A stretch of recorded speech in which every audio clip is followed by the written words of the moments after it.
Hola, soy Raúl Jeremías Soriano Gómez y te invito a escuchar esta explicación. El día de hoy vamos a leer el capítulo número 9 y el capítulo número 10 del profeta Isaías. No sin antes recordarles a ustedes que Isaías es uno de los dos de los profetas mayores.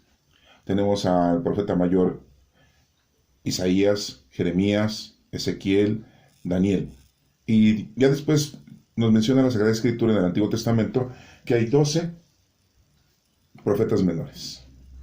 Bueno, esto ocurre en el siglo 8 antes del nacimiento de nuestro Señor Jesucristo. Isaías estuvo en el reino de Judá durante la monarquía del rey Usías, de Jotán, de Acaz y de Ezequías y de Manases. Profetiza la crisis causada por la expansión en el imperio asirio. Y pues también debemos de recordar que pues él nace en Jerusalén más o menos en el año 765 antes de Cristo y fue asesinado. Se dice que el rey Manases mandó a su hijo para que lo fuera a matar, ¿sí? Y posiblemente su forma de muerte fue que le cortaron la cabeza. Bueno, eso dice la historia, no sabemos si verdaderamente fue así, solamente son datos que nos está proporcionando la historia con respecto al asesinato del profeta Isaías. El profeta Isaías fue hijo de un señor que se llamaba Amós. No lo vamos a confundir con el profeta Amós, esa es otra persona. Entonces, importante también. Y tuvo dos hijos, ¿sí? Uno se llamaba Sear Jasub y otro se llamaba Maher Salat Hasba. Estos hijos que tuvo Isaías, pues nuestro Padre Dios fue quien le mencionó cómo se tenían que llamar. Se le decía a su esposa, no menciona el nombre, se le decía a su esposa que era profetisa. Entonces, ese es otro dato importante que podemos nosotros tener como información, ¿no? Porque es importante también saber acerca de esto. Bueno, vamos a leer los dos capítulos que nos estamos proponiendo hoy leer y analizar y estudiar para que podamos tener nosotros una información de la Sagrada Escritura. Capítulo número 9. Al principio Dios humilló a Galilea, tierra de Zabulón y de Neftalí, región vecina a los paganos, que se extiende desde el otro lado del Jordán hasta la orilla del mar. Pero después le concedió mucho honor. El pueblo que andaba en la oscuridad vio una luz ha brillado para los que vivían en tinieblas. Señor, has traído una gran alegría, muy grande es el gozo. Todos se alegraban delante de ti como en el tiempo de cosecha, como se alegran los que se reparten grandes riquezas. Porque tú has deshecho la esclavitud que oprimía al pueblo, la opresión que lo afligía, la tiranía a que estaba sometido. Fue como cuando destruiste a Madián. Las bodas que hacían resonar los soldados y los vestidos manchados de sangre serán quemados, destruidos por el fuego, porque nos ha nacido un niño. Dios nos ha dado un hijo, al cual se le ha concedido el poder de gobernar, y le dará estos nombres: admirable en sus planes, Dios invencible, Padre eterno, príncipe de la paz. Se sentará en el trono de David, extenderá su poder real a todas partes, y la paz no se acabará. Su reinado quedará bien establecido, y sus bases serán la justicia y el derecho, desde ahora y para siempre. Esto lo hará el ardiente amor del Señor Todopoderoso. El Señor ha enviado un mensaje a Israel, al pueblo de Jacob. Todo el pueblo de Efraín, que vive en Samaria, lo ha entendido. Ellos dicen con orgullo y altanería: se han caído los ladrillos, pero vamos a construir con piedra. Han cortado las vigas de sicomoro, pero las vamos a cambiar por madera de cedro. El Señor ha hecho venir terribles enemigos. Él mismo les ha ordenado atacar. Por el oriente los sirios, por el occidente los filisteos, de un bocado se tragaron a Israel. Y sin embargo, la ira del Señor no se ha calmado. Él sigue amenazando todavía. Pero el pueblo no se volvió a Dios, que lo castigaba, no buscó al Señor Todopoderoso. Entonces el Señor trató al reino de Israel como quien corta a un animal la cola y la cabeza, como quien derriba palmeras y juncos por igual. Todo esto en un solo día. La cabeza representa a los ancianos y los jefes, la cola a los profetas que enseñan mentiras. Los jefes han extraviado a este pueblo.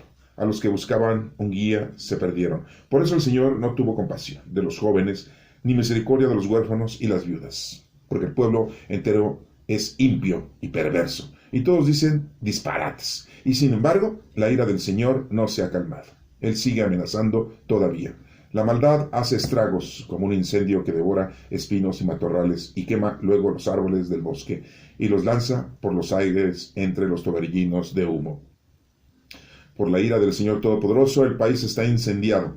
El fuego destruye al pueblo, se come la carne de sus propios hijos, y no tienen compasión de sus hermanos. Aquí hay uno que engulle y queda con hambre. Allá hay otro que come y no se siente satisfecho. Manases destruye a Efraín, Efraín a Manases, y ambos se lanzan contra Judá. Y sin embargo, la ira del Señor no se ha calmado. Él sigue amenazando todavía. Capítulo número 10. Hay de ustedes que dictan leyes injustas y publican decretos intolerables, que no hacen justicia a los débiles, ni reconocen los derechos de los pobres de mi pueblo, que explotan a las viudas y roban a los huérfanos. ¿Qué harán ustedes cuando tengan que rendir cuentas, cuando vean venir de lejos el castigo? ¿A quién acudirán pidiendo ayuda? ¿En dónde dejarán sus riquezas? Si no son humillados y llevados presos, caerán con los que mueran asesinados. Y sin embargo, la ira del Señor no se ha calmado. Él sigue amenazando todavía. El rey de Asiria, él es el palo con que yo, en mi ira, castigo, la vara que uso cuando me enojo. Lo mando a atacar a un pueblo impío, a una nación que me ofende, para que la robe y le quite sus riquezas, para que la pisotee como al barro de las calles. Pero el rey de Asiria no piensa así. Ni es eso lo que él se propone. No piensa más que en destruir y acabar con muchas naciones. Dice, todos los reyes son jefes a mis órdenes. Para mí son iguales las ciudades de Calno y de Carquemis. Hamar igual que Arfad. Samaria lo mismo que Damasco. Me he encontrado naciones con muchos dioses, con más ídolos que los de Jerusalén y Samaria. Pues bien, lo que hice con Samaria y sus dioses, ¿no seré capaz de hacerlo con Jerusalén y sus ídolos? Cuando el Señor haya hecho todo lo que tiene que hacer en el monte Sión y en Jerusalén, castigará al rey de Asiria, y por esta obra de su orgullo y por su altanería y arrogancia, el rey de Asiria ha dicho, yo lo he hecho con mi propia fuerza. Yo soy inteligente y he hecho los planes. Yo he cambiado las fronteras de las naciones, me he apoderado de sus riquezas y, como un valiente, he derribado a los reyes. He puesto mi mano en las riquezas de los pueblos, me he apoderado de toda la tierra, como quien toma de un nido unos huevos abandonados, y no hubo nadie que moviera las alas, nadie que abriera el pico y chillara. Pero, ¿acaso puede el hacha creerse más importante que la maneja? ¿La sierra más que el que la mueve? Como si el bastón, que no es más que un palo, fuera el que moviera al hombre que lo lleva. Por eso, el Señor Todopoderoso va a dejar sin fuerzas a esos que son tan robustos, y hará que les arda el cuerpo con el fuego de la fiebre. El Dios Santo, luz de Israel, se convertirá en llama de fuego, y en un día quemará y destruirá todos los espinos y matorrales que hay en el país. Destruirá completamente la belleza de sus bosques y sus huertos. Los dejará como un enfermo que ya no tiene fuerzas, y serán tan pocos los árboles que queden en el bosque que hasta un niño los podrá contar. En ese tiempo, los pocos que hayan quedado de Israel, aquellos del pueblo de Jacob que se hayan salvado, no volverán a apoyarse en el que los destruyó, sino que se apoyarán firmemente en el Señor, el Dios Santo de Israel. Unos cuantos del pueblo de Jacob se volverán hacia Dios invencible, aunque tu pueblo Israel sea tan numeroso como los granos de arena del mar, solo unos cuantos volverán. La destrucción está decidida y será justicia por completo, porque el Señor Todopoderoso ha decidido la destrucción y la va a llevar a cabo en todo el país. El Señor Todopoderoso dice así, pueblo mío, que vives en Sión, no tengas miedo a los asirios, aunque te golpeen con su vara y levanten su bastón contra ti, como hicieron los egipcios, porque dentro de muy poco tiempo va a llevarse a cabo el castigo y mi ira lo destruirá. El Señor Todopoderoso los castigará, como cuando derrotó a Madián en la roca de Oreb, y mostrará su poder contra Siria, como cuando lo mostró contra Egipto. En ese día se te quitará la carga que han puesto sobre tus espaldas, y será quebrado el yugo que te han puesto en la nuca. El invasor viene por Rimón, llega a Had, pasa por Migrón, deja la carga en Micmas, cruza el paso del torrente, acampa en Geba. Ramá se llena de terror, Gabá de Saúl sale huyendo, da gritos Bat Jalim, óyelos, Laisa, responde Anatot, Medmena sale huyendo, los habitantes de Gemín se esconden. Hoy mismo se detiene el invasor en No, de la señal de atacar el monte Sión, la colina de Jerusalén. Miren, el Señor Todopoderoso derriba los árboles con fuerza terrible, los más altos caen cortados, los más elevados se vienen al suelo. Con un hacha derriba lo más espeso del bosque y los árboles más bellos del Líbano se derrumban. Esta es palabra de Dios. Te alabamos, Señor. Bueno, pues hemos escuchado toda una información que Isaías da con respecto a la situación en la que se encuentra el pueblo de Israel. ¿Por qué se encuentra así el pueblo de Israel? Porque pues, había llegado a su distorsión, desafortunadamente. ¿Cuál era su distorsión? El haberse alejado de nuestro Padre Dios y de la palabra. Eso es importante que lo tengamos porque es lo que nos puede ocurrir y nos está ocurriendo a muchos de nosotros. Lo importante en esta lectura, o lo importante en este evangelio, es con esta palabra de Dios, por decirlo de una manera más concreta, es la información profética que nos está proporcionando con respecto al nacimiento de nuestro Señor Jesucristo. Y ahorita pues lo vamos a retomar. Pero bueno, en realidad vemos que Isaías le dice al pueblo que todo lo que les está pasando pues es una reacción de su mala conducta. Es una situación en la que ya nosotros hoy en día sabemos que si tú obras mal, pues mal te va a ir. Si tú obtienes dinero de una manera mala, no justa, pues el dinero no te va a rendir. Y de todas maneras, tu felicidad se acorta porque crees que el tener dinero, el tener propiedades, el tener poder, eso te conlleva a ser feliz en este planeta. Y posiblemente, pues sí, puede ser que tengas felicidad un determinado tiempo corto o un determinado tiempo largo. No lo sabemos, ¿no? Pero al final de cuentas, caes. De todas maneras, todo lo que sube tiende a bajar. Entre más alto está, más fuerte está el guamazo cuando caes, ¿no? Esto lo debemos de tomar en cuenta porque es lo que le pasó al pueblo de Israel. Uno de sus peores pecados, bueno, pues ya lo hemos estado escuchando en los capítulos anteriores, lo hemos escuchado en los escritos de los profetas menores, en donde su situación, lo peor que pudieron haber hecho los israelitas en aquel entonces, fue la idolatría, el hacerse ídolos. Sí, o sea, es increíble, pero pues es una verdad. Se hicieron ídolos materiales. Desafortunadamente hoy en la actualidad hay mucha gente que se hace ídolos, y también materiales, y también no materiales. La Iglesia Católica debería de insistir en sus explicaciones, y hablo nomás de la Iglesia Católica, no voy a hablar de otras iglesias porque no es mi término.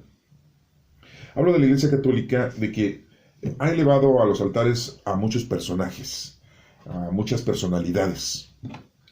Y bueno, nosotros tenemos muchas personalidades, empezando desde los discípulos, ¿no? Desde los apóstoles. Sabiendo nosotros lo que nos dice la Sagrada Escritura en el Nuevo Testamento con respecto a ellos, nos damos cuenta que pues son personas que se desenvolvieron y que tuvieron muchos errores, tuvieron muchos pecados, pero recompusieron su camino, se arrepintieron, se reconciliaron con el Señor y Dios los perdonó. No obstante a esto, sabiendo todas estas situaciones, pues bueno, son ejemplos a seguir.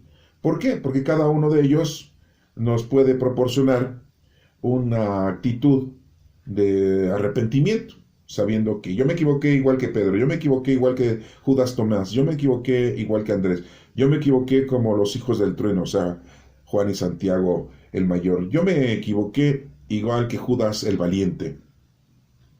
Y podemos decir, pero pues me voy a arrepentir, caí lo mismo que hizo él, pero ya recuperé mi forma de vivir, ya retomé mi conducta delante de Dios y ya estoy haciendo bien las cosas.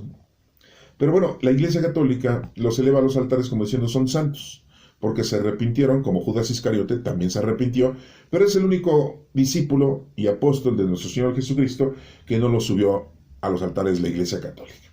¿Por qué? Porque siempre lo han satanizado, siempre lo han señalado como que si no hubiera sido por él, nuestro Señor Jesucristo, no lo aprenden, no lo golpean, no lo condenan y no lo matan.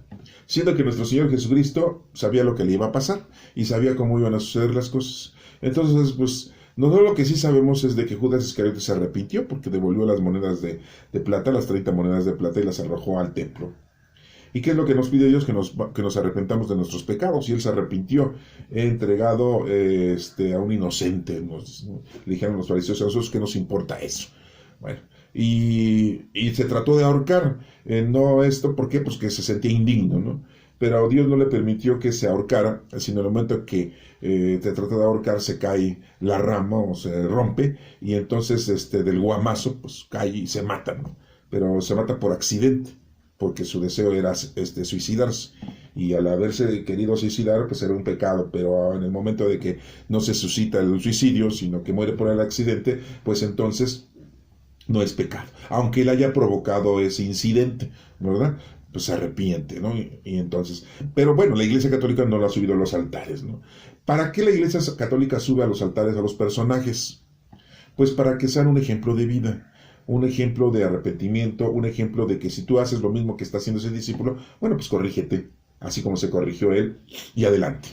Bueno, empecé con los discípulos, con los apóstoles, y toqué a Judas Iscariote, pero en todos nuestros 2000 años de vida cristiana, católica, por decirlo de esta manera, pues se han elevado a los altares muchos personajes en la historia, muchas personas que han sido benévolas, que han sido conocedoras de nuestro Padre Dios, que han hecho el bien a los demás. Y bueno, pues voy a mencionar algunos, ¿no? Por ejemplo, San Juan Bosco, uno de tantos, ¿verdad? Sí, porque pueden decir, pues, ¿quién? ¿No? Pues, bueno, hay otro por ahí, lejos de nuestro continente americano, que es San Charbel, ¿sí? También otro personaje, otro santo. Y algunas santas, ¿no? Algunas mujeres santas también, ¿no? Sí, Santa Lucía, una de las que vio las apariciones de la Virgen. Y bueno, puedo mencionar muchísimos. A lo que voy es que la Iglesia Católica, en vez de decirnos o de explicarnos y de enseñarnos que pues esos personajes son como unos ejemplos de vida a seguir, no, nos dejan a libre albedrío a que nosotros tengamos un acercamiento, una atracción, un amor hacia esos personajes bíblicos y no bíblicos. Y no obstante a eso, saben ellos que nosotros les estamos pidiendo, o los católicos les están pidiendo a esos personajes ayuda, intercesión o milagros. Y el único que le hace milagros es nuestro Padre Dios. Entonces le andan pidiendo a San Juan Bosco que les haga el milagro de que corregir al hijo, ¿no? Que anda en mal camino, porque San Juan Bosco tuvo mucha juventud dentro de su predicación. Y la gente pues no entiende que San Juan Bosco pues no va a hacerle milagros, ¿no? No podemos alejarnos también de la atracción que tenemos a nuestra Santísima Madre, la Virgen María, y la tenemos nosotros en diferentes países que se ha aparecido y que le veneran, no le adoran, le debemos de venerar, pero la Iglesia Católica muchas veces no les explica a los feligreses, ¿sí?, que a la Virgen se le ama, se le quiere, se le respeta, se le venera, no se le adora ni tampoco se le piden milagros. Y muchos dicen, pues es que si le pedimos a ella, ella le va a pedir a nuestro Padre Dios, y nuestro Padre Dios le hace más caso a ella que nosotros. Bueno, pues puede ser. O sea, yo no voy a decir que no, o sea, puede ser. Pero lo más correcto es que nosotros le pidamos a nuestro Padre Dios. Recuerden que lo que dijo nuestro Señor Jesucristo: yo soy el camino, la verdad y la vida. Nadie llega al Padre si no es por medio de mí. Bueno, entonces, como les digo, tenemos a muchos que estamos pidiéndole muchos santos, muchas santas, a nuestra Santísima Madre, y otros más hasta los ángeles, ¿no? También el ángel San Miguel, el arcángel San Miguel, que es la fuerza que lucha en contra del mal, el ángel San Rafael, que es el ángel que nos ayuda en cuestión de nuestras enfermedades, que le dicen que es la medicina, el ángel San Gabriel, que es el mensajero, que es el que se comunicó con nuestra Santísima Madre y con San José en sueños, 3 sueños, ¿no? Tuvo por ahí San José. Bueno, y algún otro, pues, San Uriel, ¿no? Que es el centinela, el guardián. Ese no está mencionado en la Sagrada Escritura, pero lo mencionan los judíos como una tradición. Nada más se mencionan 3 arcángeles en las Sagradas Escrituras. Todos los demás ángeles, pues, son sacados de libros históricos de aquel tiempo. Pero en las Sagradas Escrituras, pues, no se mencionan. Entonces tenemos muchos santos en el Antiguo Testamento, porque a veces hasta están los personajes bíblicos, ¿sí? Y la Sagrada Escritura nos dice, todo aquel que bendiga al Padre Abraham será llenado también de bendiciones. Pues entonces digamos, bendito sea el Padre Abraham, porque es el Padre de todas las naciones, ¿no? Acuérdense que se llamaba Abraham, y después le pusieron Abraham. ¿Quién le cambió el nombre? Nuestro Padre Dios. Abraham significa Padre excelso, y Abraham, Padre de todas las naciones. Y bueno, a lo que voy es de que, desafortunadamente, si no nos explican qué significa y qué es lo que debemos de hacer con todos esos personajes, pues caemos en el error de estar adorándolos y tenerles más confianza a ellos que a nuestro Padre Dios. Y entonces caemos en un grave error, porque nuestro Padre Dios es el Todopoderoso y Él es el único que hace milagros y es el único que nos puede ayudar. Entonces, esto es importante que lo tengas tú y que lo conserves como base de tu conocimiento. Porque si no caeríamos como los israelitas en tener ídolos, empezaron a hacerse ídolos y por eso cayeron en gran error y en gran pecado. Y aquí nos empieza a mencionar la Sagrada Escritura, Isaías, ¿sí? De todo lo que les va a pasar. El pueblo que andaba en la oscuridad vio una gran luz, una luz ha brillado para los que vivían en tinieblas. ¿Sí? Sí, cuando nuestro Padre Dios se comunica con ellos, se comunica con nosotros. ¿Sí? Entonces, y empieza a mencionar su conducta, su manera de ser, y lo acabamos de leer ahorita aquí. Señor, has traído una gran alegría muy grande, es el gozo. Todos se alegran delante de ti como en el tiempo de cosecha, como se alegran los que se reparten grandes riquezas. Todo esto es cuando nuestro Padre Dios ayuda al pueblo israelita. ¿Y saben cuándo se presenta toda esta alegría? Cuando nace nuestro Señor Jesucristo, ahí en Belén. Lo van a visitar los pastores. Lo van a visitar unos sabios de Oriente, ¿sí? Y nos siguen mencionando, por ejemplo, en el versículo número 7 del capítulo 9, dice, se sentará en el trono de David, extenderá su poder real a todas partes. Pues ya lo hemos visto, que el evangelio, los evangelios, la doctrina de Cristo, pues se ha extendido por todas las partes del mundo. Y la paz no se acabará, su reinado quedará bien establecido. Pues sí. Cristo vive en nosotros, está con nosotros, el Espíritu de nuestro Señor Jesucristo vive con nosotros, desde ahora y para siempre. Esto lo hará ardiente amor del Señor Todopoderoso. Pues sí, porque el Espíritu Santo es el amor del Padre y del Hijo. ¿Y cuándo llegó el Espíritu Santo? Pues cuando se fue nuestro Señor Jesucristo. ¿Y cuándo se fue nuestro Señor Jesucristo al cielo? 40 días después de la resurrección se fue, en la ascensión, se fue al cielo. Acuérdense que estuvo apareciéndoseles a los discípulos 40 días y 40 noches.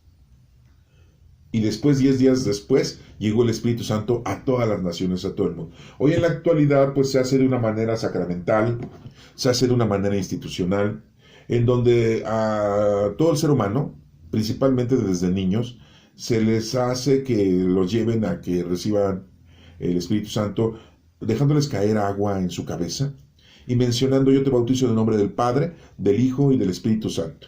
Algunos usan algún aceite bendito, un ungüento, y se lo ponen en la cabeza. En algunos otros lo sumergen en el agua. Algunos otros que tienen gran dicha, pues hasta en el río Jordán van y ahí se sumergen y renuevan su bautismo, ¿no? En el río Jordán, los que pueden ir hasta allá, ¿sí? Pero entonces miren cómo aquí en este capítulo número 9, ¿sí? Nos habla de esta situación en la que nuestro Señor Jesucristo va a venir. Fíjense cómo lo dice. Lo voy a leer desde el principio. Dice, al principio Dios humilló a Galilea y tierra de Zabulón y Neftalí, región vecina a los paganos, que se extiende desde el otro lado del Jordán hasta la orilla del mar. Pero después le concedió mucho honor. Fíjense, ¿cuál fue ese honor? Pues que en ese del pueblo de Israel, naciera nuestro Señor Jesucristo, descendiente de la tribu de Judá, uno de los 12 hijos de Jacob. También el rey David nació de la descendencia de Judá, de uno de los 12 hijos de Jacob. Por eso es la misma descendencia, nuestro Señor Jesucristo, que el rey David.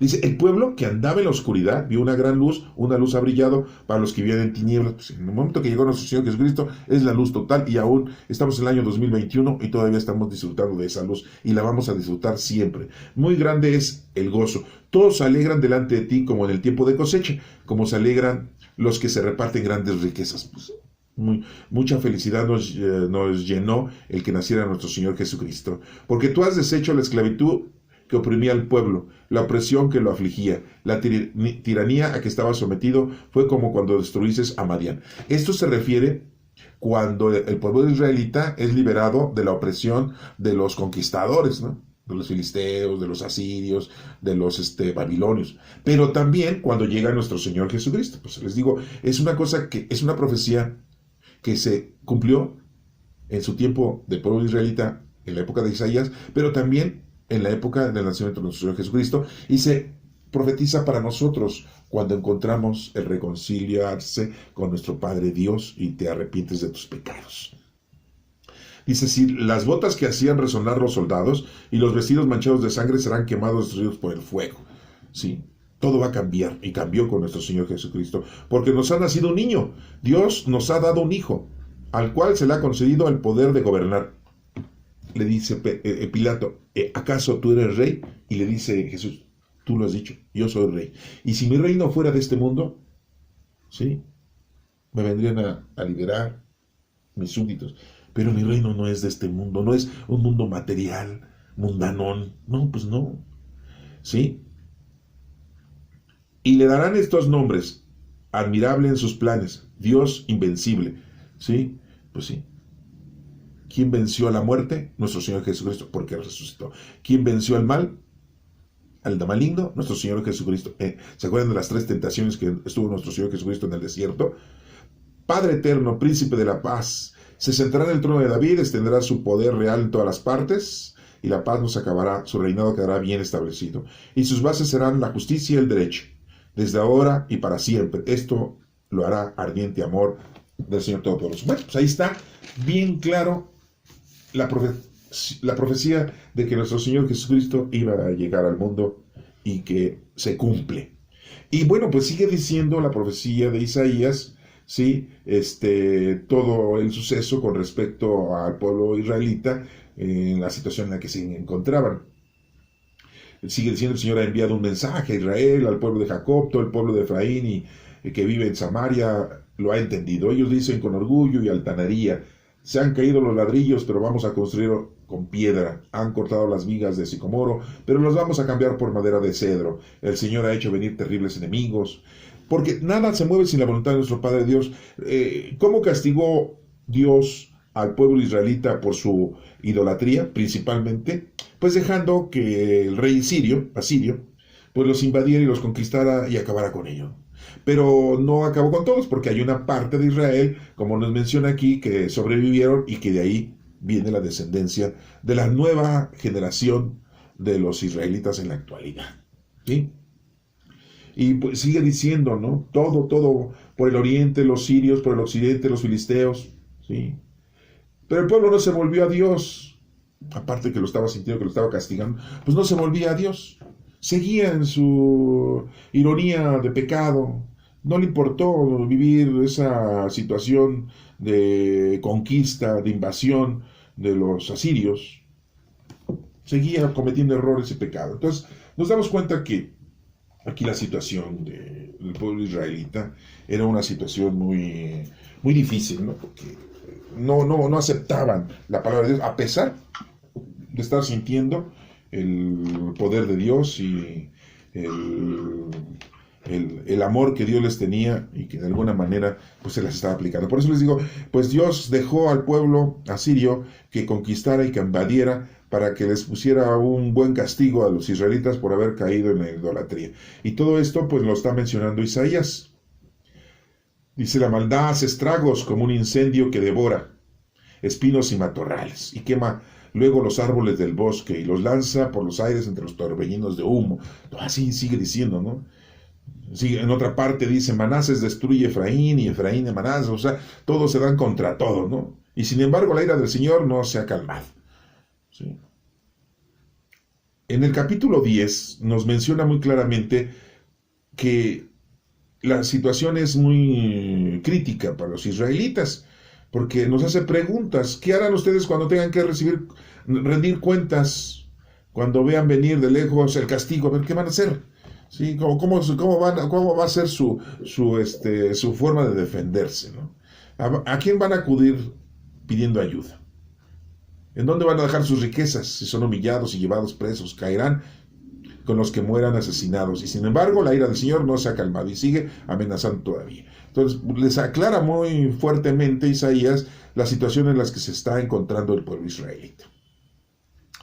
Sí, pero aquí nos menciona muy claramente que el pueblo de Israel es azotado por Asiria, pero que el rey de Asiria no está haciendo eso como para que se conviertan y recapaciten y se arrepientan de sus pecados. No, él lo está haciendo porque él es un sanguinario, el reinado asirio. Es una población en que quiere que todos le rindan honores. Lo está haciendo de una manera grotesca. No crean que el pueblo asirio o el rey asirio estaba haciéndole caso a Dios, no. Simple y llanamente que Dios lo usa precisamente para poder darle un hasta aquí al pueblo israelita, ¿no? Para darle un castigo, una reprenda, ¿no? Entonces nos damos cuenta que el Señor nos toma para que hagamos lo que tenemos que hacer. Y lo mismo pasó con Judas Iscariote. Sí, les hablo de él porque, como les acabo de mencionar hace un momento, la Iglesia Católica no lo sube a los altares, porque es indigno de subirlo a los altares, de subirlo a que sea un ejemplo de vida. Pues ¿cuántos de nosotros somos unos traidores? Y no solamente traidores en el país, no solamente traidores en nuestra ideología, sino traidores en nuestra propia casa. Pero bueno, la Iglesia Católica no lo quiso subir a los altares. Pero para que nos demos cuenta que aquí Dios usa al pueblo asirio, al rey asirio, para llevar a cabo su obra, ¿sí?, de castigo al pueblo israelita, para que se arrepienta, para que se convierta, porque si no, no entienden. De veras, a veces tenemos que sufrir las consecuencias para poder entender. Estamos en el año 2021, estamos sufriendo una pandemia y no entendemos. Seguimos. Y más la juventud, no entiende y no se quieren vacunar y otros andan, no pasa nada y se siguen muriendo, ¿no? Y después el gobierno dice, no, ya que regresen los niños a la escuela, no pasa nada, hay que arriesgarnos, no pasa nada. Si tuvieran fe en Dios, pues no pasaba nada. Pero no van a tener fe en Dios. Entonces lo mismo, Dios está usando esta pandemia para que la gente entienda. Dios usó a los asirios y al rey asirio para que los israelitas entendieran. Usó a Judas Iscariote para llevar a cabo el plan salvífico. Si no hubiera sido Judas Iscariote el que entrega o traiciona a nuestro Señor Jesucristo, hubiera sido otro discípulo. ¿Quién le gusta? ¿Ustedes a quién podrían elegir? A ver, de los otros 11 discípulos, ¿a quién se les antoja elegir para que hubiera hecho lo que hizo Judas Iscariote? Pues ustedes dirán, no, pues cómo no, yo no puedo elegir. O piensan ustedes así como diciendo, ¿quién? Es lo mismo. Entonces lo que debemos de hacer nosotros es lo que dice la oración del Padre Nuestro. No nos dejes caer en la tentación. ¿Por qué? Porque a lo mejor vamos a ser parte de una actividad por falta de fe y Dios nos va a usar para que hagamos alguna actividad, sea para que otros reaccionen, o para que otros se arrepientan, o para que las cosas se cumplan. ¿Sí? Entonces, todo esto que se estoy explicando, lo pueden ustedes corroborar, lo de Judas Iscariote, ¿sí? Que fue, acuérdense que estaba ahí en la cena y le dice, Señor, ¿acaso soy yo? Y le dice, Señor, pues voy a hacer lo que tienes que hacer. Oigan, en ese momento yo me hubiera espantado. Chispas, ¿a poco ya sabes, maestro, lo que voy a hacer contigo? Y no, se quedó callado Judas Iscariote. Ah, ya sabes. Entonces, ¿estás de acuerdo? Ah, entonces, pues va. Dirían muchos, ¿cómo va a estar de acuerdo nuestro Señor Jesucristo con la predicación? Pues si para eso iba a Jerusalén. Acuérdense de otro evangelio donde Pedro le dice, ¿cómo vamos a regresar a Jerusalén? La última vez nos querían apedrear. Y le dijo Jesús, tú piensas como los hombres, no como Dios. Y Jesús ya lo sabía, muchas veces les dijo, voy a llegar a Jerusalén, me van a prender los líderes del Sanedrín, me van a condenar, me van a dar muerte. Pero todo esto tiene que suceder porque así está escrito. Entonces, pues estaba escrito que alguien lo tenía que entregar. ¿Quién fue el elegido? Judas Iscariote. Ah, no, pobre, ¿no? Ahora lo vemos con unos ojos de odio. ¿Sí? Entonces imagínense los israelitas, después de haber hecho y deshecho muchas cosas, Dios a quién usó para que les pusieran sus apes, pues a los asirios. Pero no porque los asirios dijeran, les venimos a hacer todo esto y a conquistarlos y a matarlos y a sacrificarlos, a robarlos, a matar a sus hijos y violar a sus mujeres y a quitarles todo para que se arrepientan porque han cometido muchos pecados delante de Dios. No, ¿qué? El rey asirio hacía eso porque era un sanguinario. Aquí lo dice. Aquí lo dice. ¿Sí? El rey de Asiria es el palo con que yo en mi ira castigo. Fíjense, la vara que uso cuando me enojo. Es el versículo 5 del capítulo 10. Ahí lo dice Dios. Lo mando a atacar a un pueblo impío, o sea, el pecador, y a una nación que me ofende, o sea, los israelitas, para que la robe y le quite sus riquezas, para que la pisotee como el barro en las calles. Pero el rey de Asiria no piensa así, ni es eso lo que él se propone. No piensa más que en destruir y en acabar con muchas naciones. Sí, pero lo usó nuestro Padre Dios para darle sus apes al pueblo de Israel. Dice, todos los reyes son mis jefes a mis órdenes. Sí, pues quería el rey asirio, así es, ¿no? Bueno, o así era. ¿Sí? Dice aquí, en el versículo 10, dice, me he encontrado naciones con muchos dioses, con más ídolos que los de Jerusalén y Samaria. Pues sí, si el pueblo elegido, después de haber pasado una historia de salvación de nuestro Padre Dios, había caído otra vez en la idolatría. ¿Se acuerdan cuando cayó por primera vez después de que salieron del pueblo de Egipto? Luego, cuando Moisés subió al monte Sinaí, al monte Oreb, se subió. Y pasaron 40 días y ya se habían desesperado. 40 días. Un mes y 10 días más.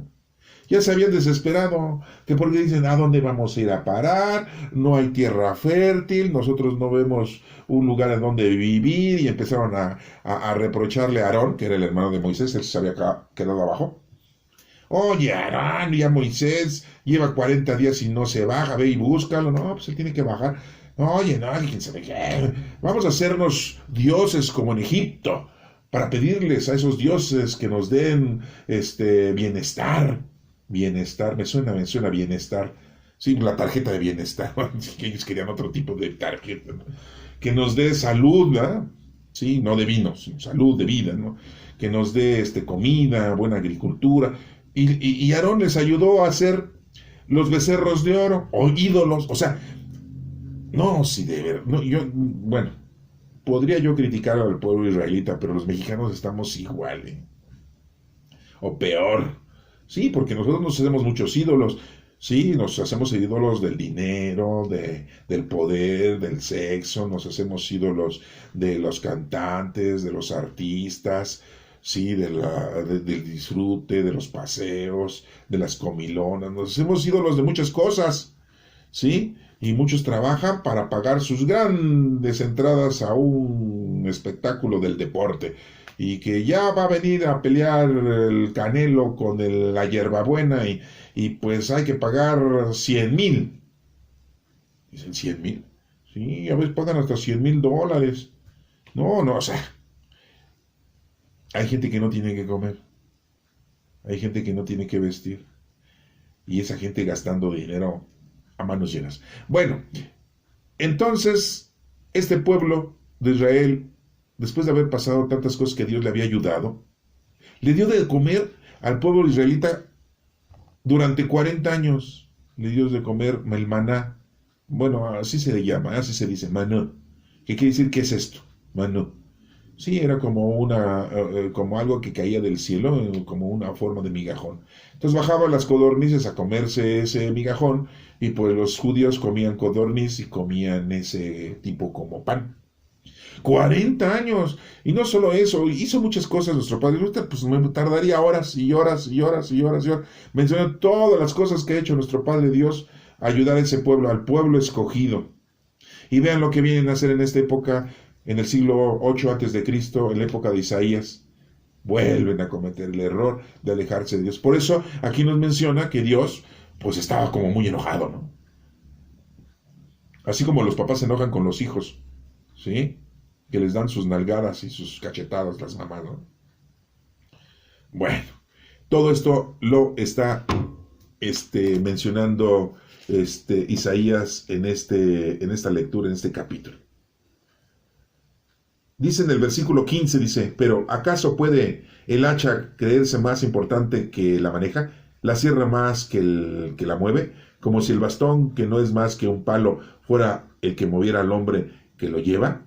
Por eso el Señor Todopoderoso va a dejar sin fuerzas a esos que son tan robustos, y que hará que le sarda el cuerpo con el fuego de la fiebre. El Dios Santo, luz de Israel, se convertirá en llama de fuego, y en un día quemará y destruirá todos los espinos y matorrales que hay en el país. El Señor, dice por ahí un cómico, ¿no? Cuando agarras a Dios de buenas, a todo dar. Se enoja, aguas. Sí, aguas, porque una vez cayó el diluvio y inundó la tierra, ¿no? Entonces, aguas.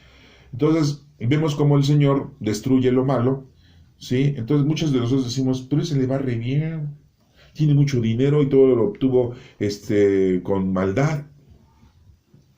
Y vive muy bien, ¿sí? A todo santo, dice el dicho, se le llega su fiestecita. Y esos personajes que supuestamente viven muy bien y muy felices, pues terminan mal, ¿sí?